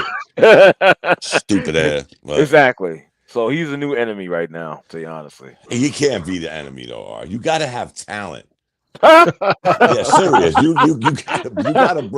gotta bring something to the table to be the enemy. Right. You just can't be Dominic. I don't like the Yankees. They did me wrong, and think that's gonna. Man, you gotta have talent. Matter of fact, the funny thing is he ain't been jacked since he left the A's. Nah, you know what, Dom? He's been halfway decent. Decent. He's been productive. He's been productive. I'm not saying he's an ace, but he's been productive. No. Yeah. I'm gonna. Yeah. I get it. I hate him too. You know what I'm saying? I understand. But I'm gonna give credit. Agree to disagree. Yeah, we could do that. First of all, he's 36 years old. Right. So, and he was 14-8 last year with a 4.28 ERA, and you're gonna go to Boston like you're gonna be their savior. All right. Right on, brother. Right on. Exactly. Right. Yeah. Yeah, I'm gonna have to go to that game. I want to be there for those booth sessions. Oh Lord, I want to be there for that. Yeah, I want to check out the schedule. With that being said, let's go into this is the last thing we probably talk about whatnot, because since we already talked. Bishop, let me ask you a question, if you're still there. What did you happen to think about that whole Shannon Sharpe, Ochocinco, about Aidan Ross and the N-word? Yeah, so both of those guys are getting too much airtime. It's like, why does anybody want to hear what Shannon Sharpe has to say? And Ochocinco, it's like maybe he was off his medication or something. I'm not sure. It's like it's two buffoons. It's like, I don't even know who made a big deal out of it. It's like Shannon Sharpe is going to say whatever he got to say because he needs to get back to some sort of relevancy. And it's just like, and in this environment that we're in now, you can just say whatever you want to say. It doesn't matter if it's racist, anti-Semitic. You could just say whatever you want, and that's the time that we're living in right now. But it's like nobody cares about what Shannon Sharpe has to say, or Ochocinco. Okay. Does it before we go, does it go back to what I keep saying? What's that? Too many people have a microphone now. Yeah. Really? Come on, guys. Stop. Like you just said. Yeah. After a while, it's enough. Distraction. Yeah. Bishop's right. Both of these guys are clowns. I don't want to. Yeah. I was gonna say, thank you. I don't want to call them clowns, but I'll call them clowns for you, Dom. My bad. It's all good. It's all good, man. You know what I mean? But did you guys talk about the Giannis thing? No, you know what? Wasn't on the topic, but actually it was. Was it? Yeah, under the Knicks, like a quarter season report on Knicks, and I said, "Is Giannis coming?" Oh, I missed that. Nah, here we go. Yeah, wow, Giannis for Cat.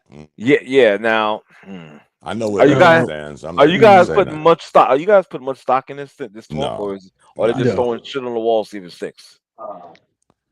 Yeah. So if I was Milwaukee, if this is legitimate, if I was Milwaukee, I wouldn't even entertain trading him. He's the biggest ticket draw in Milwaukee, and you know what? You just gotta live with your contract, and you just gotta ride it out. And the last year of your contract, we'll think about trading you. But other than that, it's like, you help us create this mess. You helped us to get us in this corner that we in, to box us in this way. So you gotta watch the movie too. You know what I'm saying? You gotta sit back and watch the movie too, and we're gonna get our money. Just like you got your money, we're gonna get our money because people still coming to the games. They still wearing the Giannis jerseys, and you know, we're not giving you the biggest ticket draw, and we're not trading you. It's like what about you, the whole his with the social media, like taking down Yeah. who cares? the Buck. Yeah, That's the equivalent. That's the equivalent of having a temper tantrum. Who cares? Who cares? Who cares? Who cares? It's like just think about it. Just think about it. We brought you help, right? We brought you help. You didn't utilize the help because you still want to dominate the ball. You are a two-time MVP that still can't hit a jump shot, that still can't hit free throws, and you still can't close a game because you don't only have one move, and that's full steam ahead. You still can't close out a game. Like they can't put the ball in your hands in the last 3 minutes of the game and be like, "Yo, go get us buckets," because you can't shoot free throws. So it's kind of like, okay, well, and on top of it, you got two of your brothers on the team. So if you wanted some more help, your two brothers are on the team, which is taking up two quality roster spots. So you helped get us in this situation. You had Dame there last year. You refused to play. You refused to play with him. You refused to run a pick and roll. You refused to do like Dame is standing there when standing there watching you bring the ball up, spinning, doing all of this stuff. It's like, why am I here? Right. Why am I here? I'm here. I was brought here to make the game easier for you because they can't double team. They can't slough off of me, and they got to honor you with one man, or at least help. You didn't want to do that. You didn't want to do that. You still want to get the ball, come down, probing. You want to initiate the offense as a 7-foot, like robotic idiot. Yeah. And it's just like you're no joker. You're no joker. You're not looking to pass first. You're not looking to be a facilitator. You're just looking to get your shot off first and foremost. And if you can't get a shot off, then I'll give it to one of my teammates if I can't get the shot. And you've been playing like this for your whole career. So what team are you going to go to that you're going to fit in with? Nobody. None. Nobody. I would agree with Bishop, but that would make for a boring night. I agree with everything he says, but in today's NBA, he'll do a little bit of whining and he'll be on his way. San Antonio.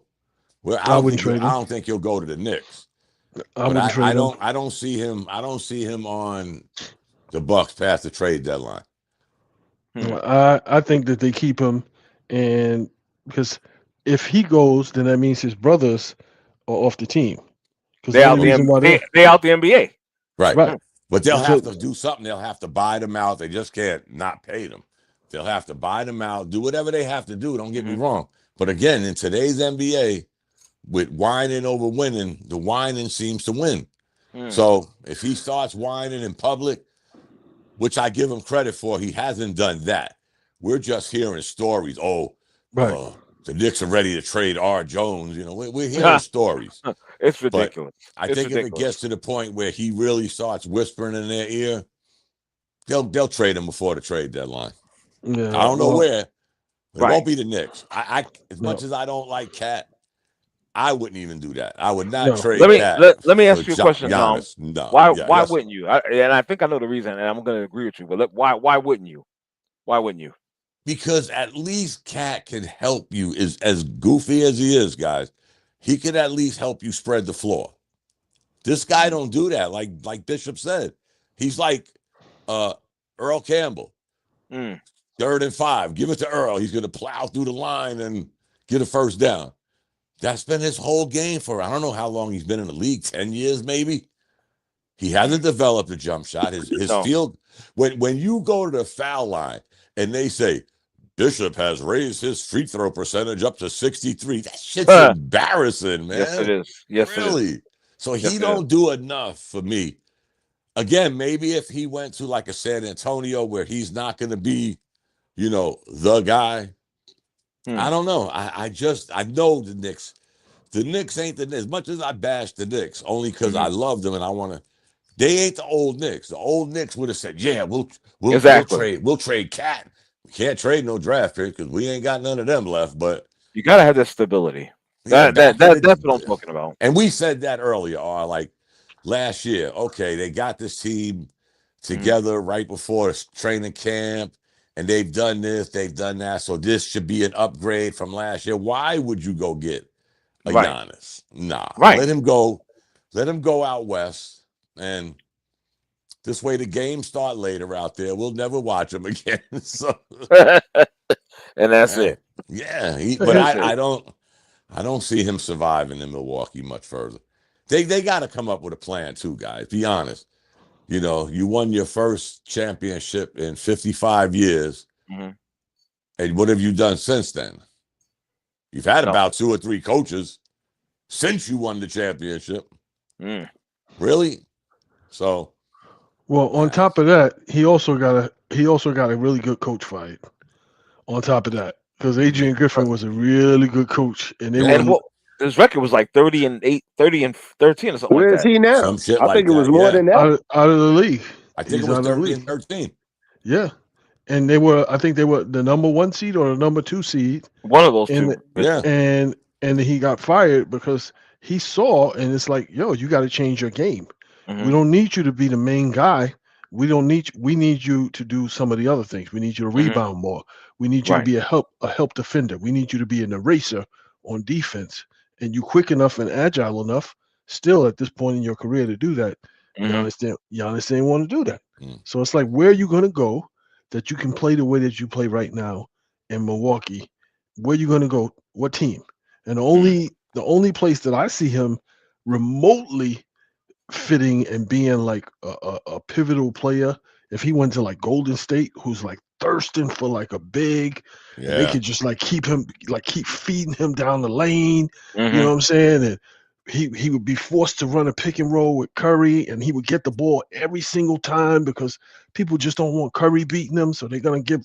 You know what I'm saying? So it's like that's the only place that I can see him where. If you're serious about winning, but you're not serious about winning because you're not willing to do anything to change your style or to upgrade your game, you haven't done it, which is why it pisses me off that he won an MVP back to back. Yeah, you and me both. And again, I say he wasn't the best that the league had to offer when he won those MVPs. When he won those MVPs, LeBron was the best that the league had to offer at that time. And it's just like, oh, well, let's just give it to Giannis because he's somebody that we never saw before and this and that. It's like Porzingis was somebody that we never saw before either.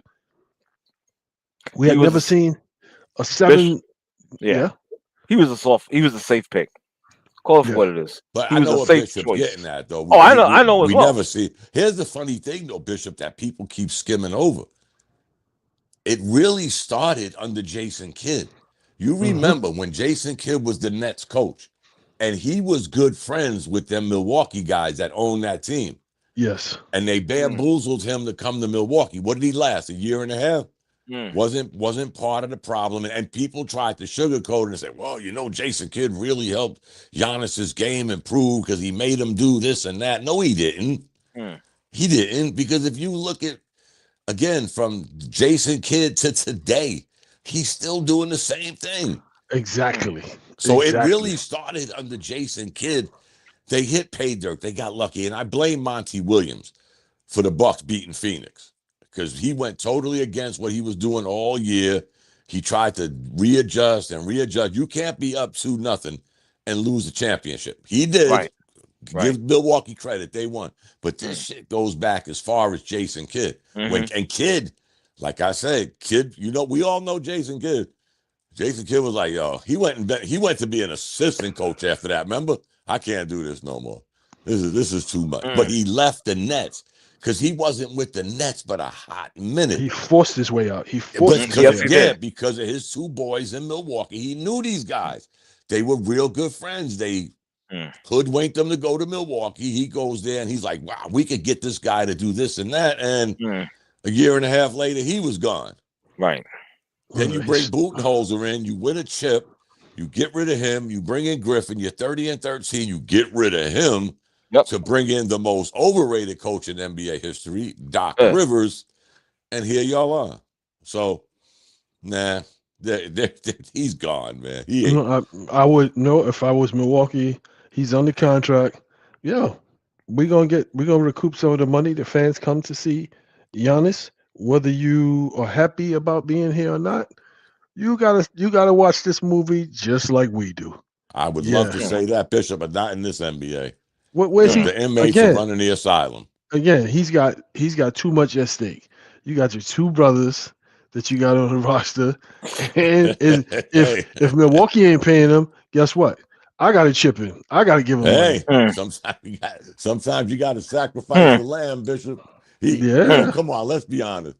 Word. At night, Giannis got to be going to bed and saying, "Damn, my family has been some lucky mother, you know what? Exactly. That I got these two guys getting a check and taking two spots. Ridiculous. Yeah, I mean, granted, they're taking two spots that would be, a Tyler Kolek, guys that are barely going to play.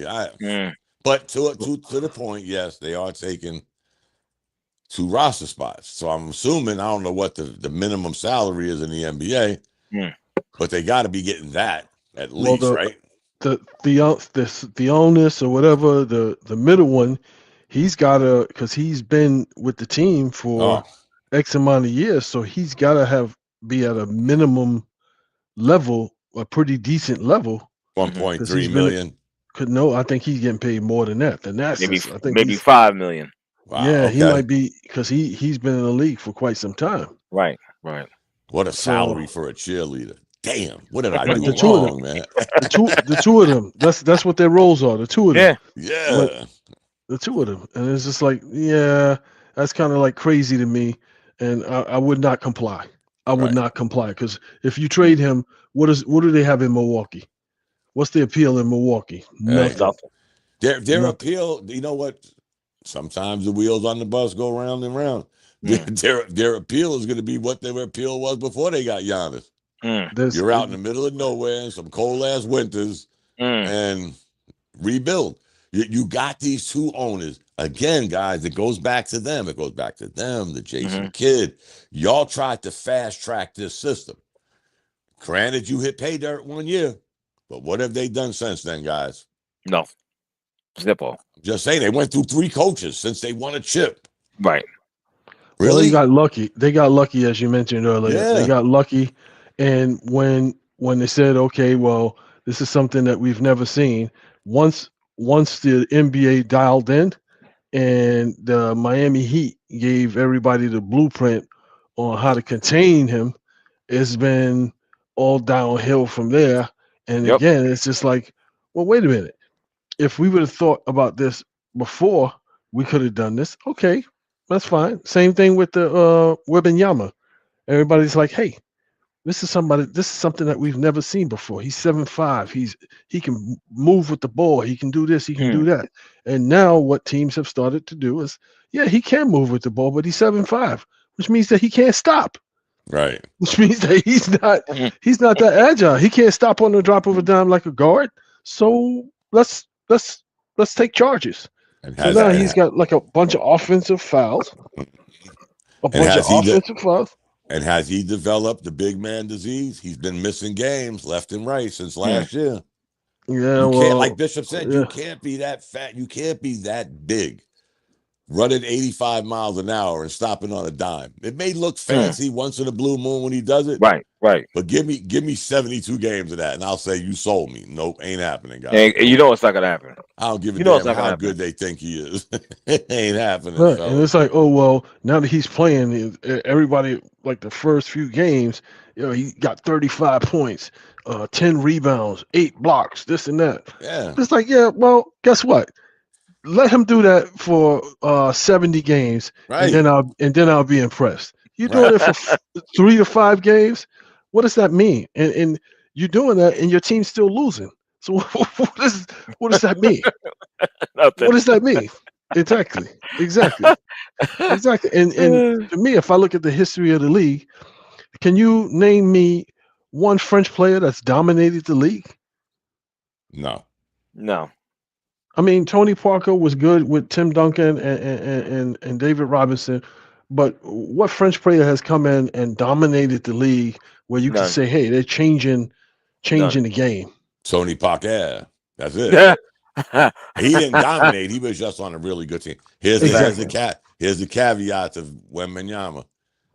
The Spurs have played 20 games. How many of y'all think he missed? I'd say 15. 8? I mean, 8. Who said 8? I did. Yep, 8. Mm-hmm. He missed 8 out of 20. He's on LaMelo Ball type shit. Yeah, LaMelo Ball is about to be packaged up out of here. I don't want to get into that because I was ready to go to bed. But yeah, we said this for too long, Bishop. You know what's we funny, got 10 minutes. I used to hear Knicks fans say, "Man, I would take Ball in a minute," and I'm trying to explain to them, guys, I see this guy.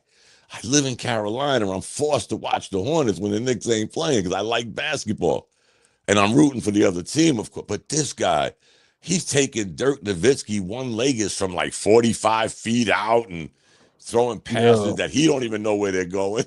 Like this guy. The last time the Knicks played them, they're playing them tonight. But I'm saying the last game that they played them in Charlotte.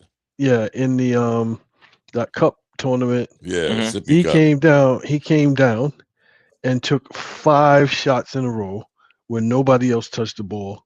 And like I said, each shot was worse than the previous shot.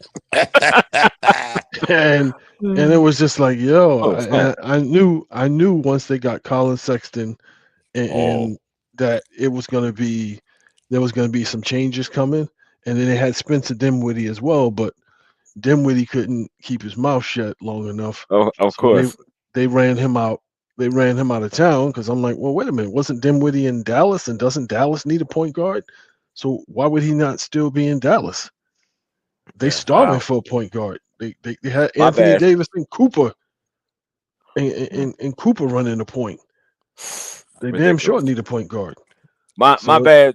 I'm sorry. Sorry, Bishop. I got to do a Max 611 DJ Groove Killer for a second. Let me in is here. My bad on that, son. You heard me? Who's let me in? Guess who let me in? Is that Modi? That's who it is. He got lights on. I can't recognize him with lights on. Yo, you know what's so funny? I know we about to leave. Sorry for being so late. It's just ironic. Sometimes I think the Kings is scheming on me because when I came in, I heard the illustrious Bishop. He says you can't be big and fat and run fast and stop on a dime. And I felt somehow disrespected. I was like, are they talking to me behind my back? Like, I'm not sure what the fuck is going on. You are stupid, man. Not that I'm big or fat, but sometimes I feel that way. So What's up, everybody? Sorry I'm so late, man. Just came on to remind everybody to subscribe like I thought I was. Everybody subscribe, right? Everybody on here subscribe? Yes, sir. Yes, sir. All right, spread it to your friends. Force people to do it. I forced one person today because they owe me money. I told them I took $200. Wow. Taking people down for subscriptions? I feel honored right there. Yeah, man, I don't mind a little bit of extortion if it's for the family. There you go. I appreciate that. That's what's up. Yeah.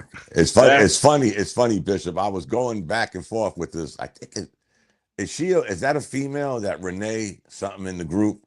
I think she's a female. What's up, Queen? Peace to you. I see you. We were talking about the Hornets, and I was thinking, where do we go from here? They done revamped the ownership a few times, the coaches 10,000 times, done blue draft picks. What do you do? I mean, between them and the Pelicans, and there's irony between that. You know the irony, New Orleans and Charlotte. They actually got rid of the Hornets, sent them to New Orleans, and they came back to Charlotte. Right. Both of them teams the NBA be talking about expansion. They should be talking about subtraction. Yeah, that's facts. That's a There's good some point. teams that gotta go, man, and New Orleans and Charlotte are right on the top of that list because they're an embarrassment to any professional organization. I'm sorry. No. Well, New Orleans is a culinary organization. They specialize in food, Very good food. different kinds of food, and and parties and events and stuff like that. They're not really a basketball organization. No. Yeah. And Charlotte is just Charlotte. I mean, no knock. My brother lives there, but no knock. Charlotte is Charlotte. No. Well, I got to tell you, the young guy that they got, that white kid, Knipple. And then they what's his also first got name? It's Khan.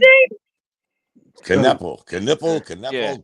Wow. His first name is Khan. I always ask Bishop how you say his name. I can't say it. And then the other kid that they got the year before or 2 years before, like they got a good core. Yeah. They just needed a guard. And the other night I watched them play, and it was an overtime game. First of all, LaMelo Ball didn't play from like 9 minutes in the fourth quarter. Oh, and then yeah, they when went into took him out. overtime. Yeah, yep. Went into overtime, and he didn't play in the overtime either. And it was just like, yo, it's the writing is on the wall for him. Yeah, when they beat the Raptors. I think he has all the talent in the world. What do y'all think the short circuit is? Ball? I think LaMelo got talent, man. I don't know what doesn't click with him. Well, I think I said this in the chat is like if he went to Dallas and Memphis. no, if he went to Dallas with Jason Kidd, I think Jason Kidd will get it out of him. I think Jason Kidd will get it out of him because he's a good distributor. It's just like I don't know what makes him think like he should be a primary scorer as the ball handler. I don't get it. That and the fact that he just tries to put too much mustard on every hot dog, Moody. It's like you watch him and you're like, why? Why did you do that? And you're saying this shit like 6-7 times during the game. Why did he do that? Why did he do that? Why? I feel like calling Bishop. Yo, Bishop, let's meet at the stadium and whoop his ass. He's scary to watch, Moody. He is very scary to watch. If I was a real Hornets fan, nah. He's popular, but I'm saying, he's popular amongst like the younger kids. Yes, he's popular amongst the kids. Of course, he's popular amongst the kids and the teenagers. Yeah, he's real popular, but he's just not a good fundamentally sound player, and also he stays hurt. Yeah, that's what I was about to say, and I think that's like I don't know, man. This is just kind of where we're going. I don't see any kind of reversal in it anytime soon, but it's kind of where we're going now. You got so many social media phenoms coming into like pro atmospheres, and I don't know if they really serious. Like I think it's kind of like LaMelo's tatted like a 30-year veteran with 6 rings or something that could do what he wants. You know, they don't do conditioning. They don't do anything. You sprain the knee, it's load management. They're not durable. They don't got the heart for it. They're too busy styling and profiling. I think if he just had somebody like Dom just said, man, if he had somebody that was like, you know, sit the fuck down, shut the fuck up. You're gonna do this and da da da. I think he would be. I see the flashes in him to be a really good point guard. But he's not working on his game. He's just showing up. You know what I see? Being I young. see him being under the influence of a Curry. Okay. Or Kid. I mean, like Bishop said, or Kid. Yeah. Kid would bring it out of him because he's got a motor. Like he would get up and down, but if he turned that into facilitating and pick and chose his points, like where he would go to the basket and get layups, take little mid ranges, stuff like that. If he did that, he would still get the points and have a whole bunch of assists. He needs it ASAP, Bishop, because again, me and you saw Kemba Walker. Yeah. When Kemba Walker came to the NBA, guys, if y'all remember, he wasn't that great of a shooter. No. But Kemba Walker worked on every aspect of his game and became that Kemba Walker that everybody got to know 3, 4, 5 years into the league. You know, and unfortunately, I saw the wheels come off Kemba Walker in Charlotte too. But that goes to show to Moody's point with the social media and all this, how much work are these guys really putting in? They put more work on social media than the game. You can see it. You talk about load management. Paul These guys George. don't even have to be hurt to get load management. You play 2 games in 3 days, you ain't playing the next day. It's just that simple. Everybody's a Kawhi Leonard. I don't get it, but it is what it is, man. It's the new NBA. We could sit here and beat our heads up against the wall. LaMelo Ball is going to still take one-legged 35-foot three-pointers until somebody puts foot in ass. That's why I say, I hate to say it, but I understand that the best move for both organizations and both players to get a fresh start would be contracts are almost dead even. LaMelo Ball for Ja Morant. Let these guys go. Neither one of them is going to be in a big market. So they got a chance to grow and hopefully help that organization grow. And again, their contracts are almost dead even because you know how the NBA is now, guys. It's dollar for dollar when you do these trades. It ain't like I'll pay you down the road, Moody. No, man. If I'm giving you $41 million, you got to take $41 million back. Right. Yeah. I don't know if y'all talked about it tonight, but in relation to that, like maybe next week, I'll write it down if it's possible to do. But have you guys talked about? It's 2 things I was thinking about, but I was like stuck in traffic, and I ain't want to call y'all from traffic because I don't be having my 2 hands on the wheel anyway, and I ain't want to like podcast and not have my hands. Bishop just did it. Yeah, typically I didn't want to do like all 3 at one time. Dude, self-driving cars or not. I know that car don't love me. Moody talking like Atlanta. Atlanta got traffic on Sunday night at 10 o'clock. It's like rush hour in Atlanta. So it's traffic all the time, yo. Bishop, all the time. Atlanta got traffic when the roads are closed. There's traffic. We got traffic in the neighborhood, in the supermarket. We got traffic everywhere, bro. I mean, I live outside of Atlanta, but we got traffic. But yo, did y'all guys talk about Terrence Crawford tonight? No. The boxer. No. So listen, maybe next week this could be because I read it, and I don't like to say stuff unless I verify it. But I was looking at some stuff while I was sitting going 15 feet per 1 hour, and I was like, wow. They say he got stripped of his title because they didn't pay the $300,000 fee. Yeah. Is there truth to that? There is truth to that. I doubt that. You doubt it? Why do you doubt it? First of all, it's like that would be utterly ridiculous. Number one, it would be utterly ridiculous, and it's just like the amount of money that he made off that fight, that should have been coming out off the top. You know what I'm saying? This is why boxers go bankrupt, man. I don't know, but I think they gotten a little smarter, Moody. Well, the team, they rely, all their teams have broken them. Like his handlers paying. I wouldn't think he's thinking about that. Like I would think he's like somebody got it. I'll do some more research into it, which is why I was asking if we could do it next week. And then also, speaking of the young boys and the whatever, I was reading something else while going 15 feet per 1 hour. And I was reading something else and I was like, Michael Jordan was talking to somebody, it's like an older interview. And maybe in relation to the young kids that don't have the ambition, they real fly now. And if you could find a nice skirt and some pumps to wear to the NBA game, they do that. They be shopping for like skirts and pumps and purses and stuff. They be into everything else except for like the game. Michael Jordan said they had to sign a love of the game clause. Anybody ever heard of that? No. I didn't. It's a love of the game something. I don't know if it was the Bulls organization. I'm going to do the research because I realized time is fleeting. I was like, hopefully they want to pick this up next week and I'll put it in the chat. Hopefully. He said we had to sign a love of the game thing. I don't know if he said it was for the Bulls or the league. It probably was for the Bulls because if you were playing in that era, like that's part of the mystique of the Bulls. It's like, if you come in here, you got to give 110%. Right. You got to give 110%.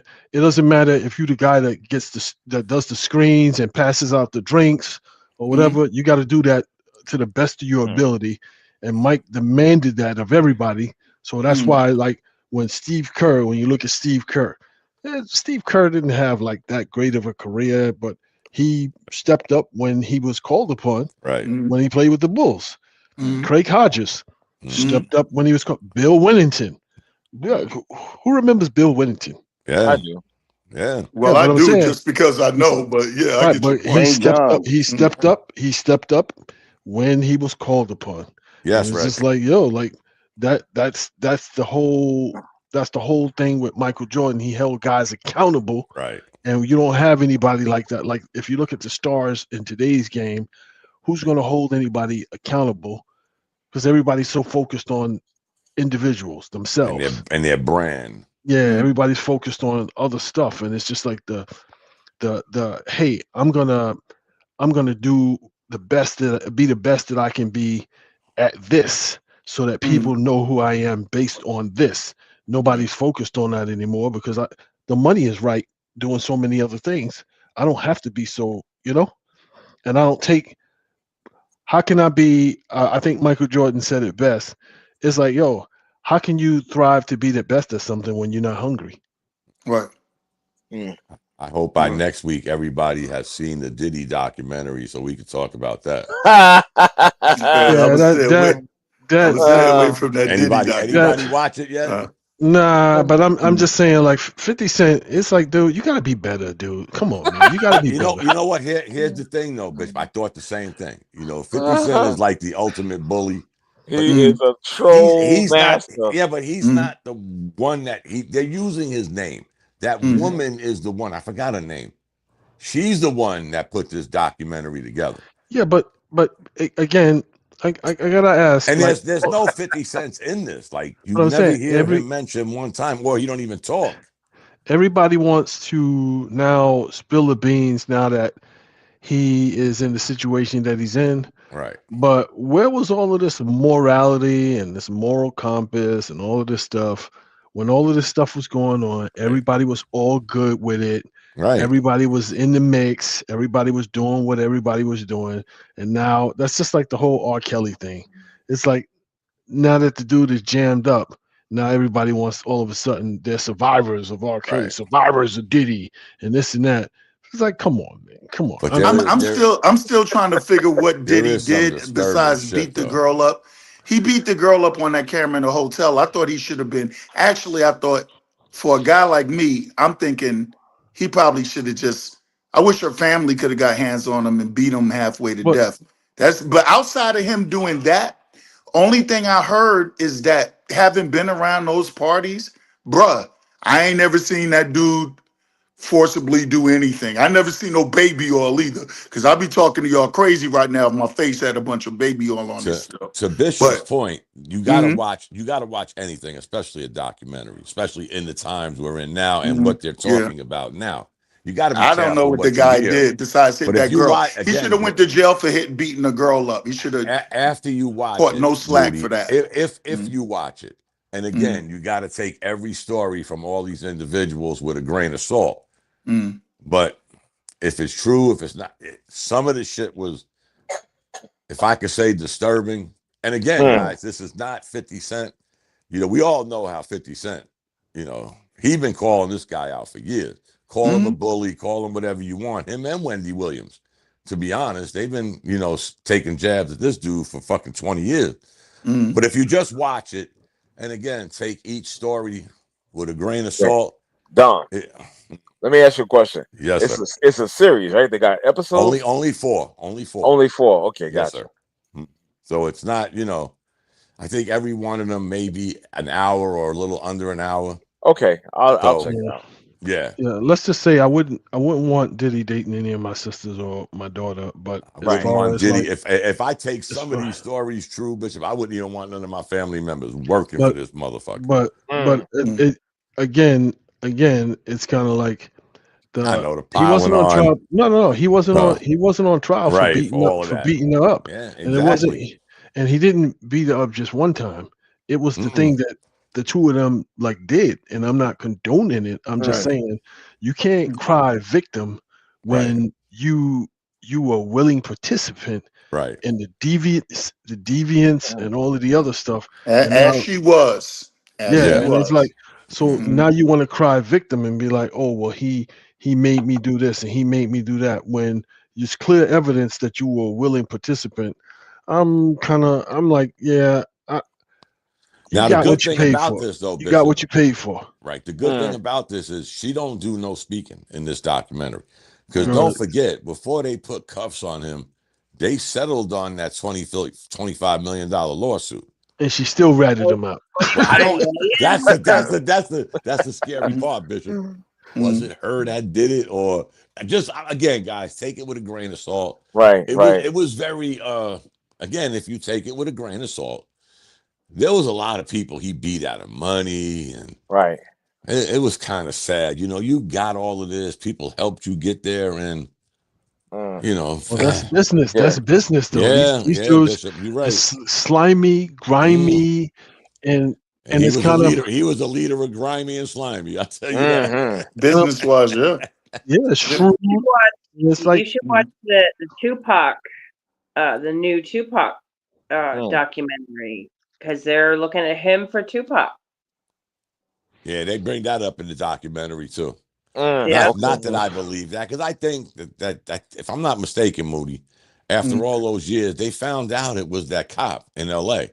It was that I mean, used to work stuff for like that. I kind Bloods or the Crips. Yeah, I've learned not to like. Yeah. Just all I'll say from that is like for me, to me that was just like a Suge thing. If you lived in Cali or you were very familiar with California and Death Row at that time, that to me that was a Suge thing. That wasn't Diddy's like style or anything. Yeah, Biggie was such a collateral guy. He was just such a collateral. But there was guy. something interesting in that part, Moody. How if you go back and you tracked, we remember those of us that watched hip hop and rap. Biggie and Pac were friends. Yeah. And somewhere along this documentary, they're trying to, again, guys, grain of salt. I got to keep saying that.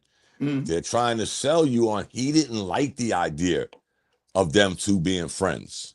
And then the shooting in New York, and Biggie was the first one to come out and wanting to know what happened to him. How was he? While Puffy stood, mum's the word, blah, blah, blah. So you hear some people say that he just did not like, without giving you all the whole, he didn't like that friendship. Well, let me just throw this at you. What about, you heard about that theory about Biggie was going to leave? Yeah. And Pac was going to leave Death Row. Remember that one? Yeah. He was tired. He wanted he wanted to concentrate more on acting, but unfortunately, neither one of them seen the light at the end of the tunnel for whatever reason, guys. I don't know. I'm not a cop. Right. But it was that's the part that I found kind of, educational to me, that we heard the stories that they were really good friends until that hit them up. They were like brothers, man. And that wasn't Biggie's style. Biggie was a street cat, but not for his friends. That's why Little C's Little C's actually could rap. But that's why like all the other non-talented, non-rapping junior mafia people, they was around because they were his friends. That's not something he would have remotely did. So you know what I'm saying? Yeah, turned the lights off again. Oh, did I do it? What happened? This guy. What did I do? He's so used to it, he don't even know when to... Exactly. Well, how about that? He said, where's the lights? Y'all know I am darkness.